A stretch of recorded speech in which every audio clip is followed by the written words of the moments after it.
সরে এই ভাই ভাই দাঁড়ান দাঁড়ান, আপনি ক্যামেরা ভাঙতেছেন কেন? দাঁড়ান না, ক্যামেরা দাঁড়ান না, ক্যামেরা ক্যামেরা দাঁড়ান না ভাই, আপনি তো দাঁড়ান, সেটা দেখছেন আপনি ঠিক ছেলে তো। আরে ক্যামেরা অন করা, ভাই ক্যামেরা অফ করো, ভালো হয় প্রথমটা বলতেছি, কিছু করি নাই তো প্রথম থেকে আমি বলি ভাই আমি কিছু করি না। এই সরে এই ভাই ভাই দাঁড়ান দাঁড়ান, আপনি ক্যামেরা ভাঙতেছেন। যশোরের ঝিকরগাছার কৃষ্ণনগরে পেশাগত দায়িত্ব পালনকালে ইন্ডিপেন্ডেন্ট টেলিভিশনের রিপোর্টার ও ক্যামেরা পার্সনকে মারপিট করেছে সন্ত্রাসীরা। এ সময় ক্যামেরা ভাঙচুর ও মোবাইল ছিনিয়ে নেয় তারা। এ ঘটনায় ইন্ডিপেন্ডেন্ট টেলিভিশন যশোর জেলা প্রতিনিধি জিয়াউল হক ও ক্যামেরা পার্সন শরীফ খান গুরুতর আহত হয়। পরে স্থানীয়রা তাদের উদ্ধার করে ঝিকরগাছা উপজেলা স্বাস্থ্য কমপ্লেক্সে নিয়ে ভর্তি করেন।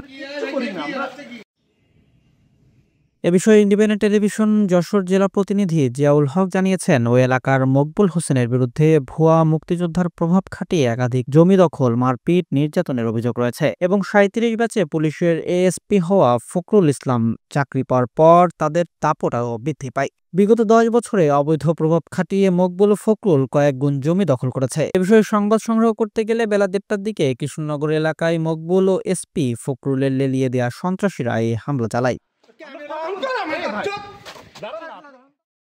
কৃষ্ণনগর এলাকার মকবুল হোসেন, তিনি ভুয়া মুক্তিযোদ্ধা ছিলেন এবং তার 2 সন্তান, তার এক সন্তান পুলিশের অতিরিক্ত পুলিশ সুপার এবং আরেকজন জাহাঙ্গীরনগর বিশ্ববিদ্যালয়ে চাকরি করেন।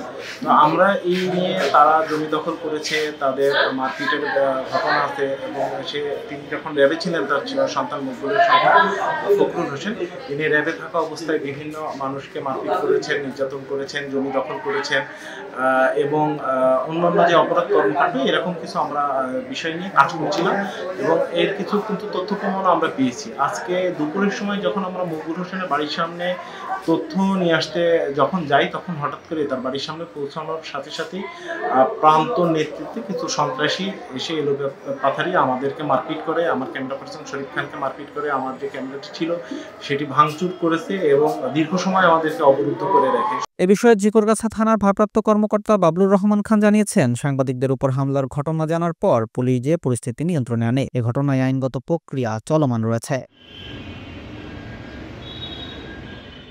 ডেস্ক রিপোর্ট, দৈনিক কল্যাণ।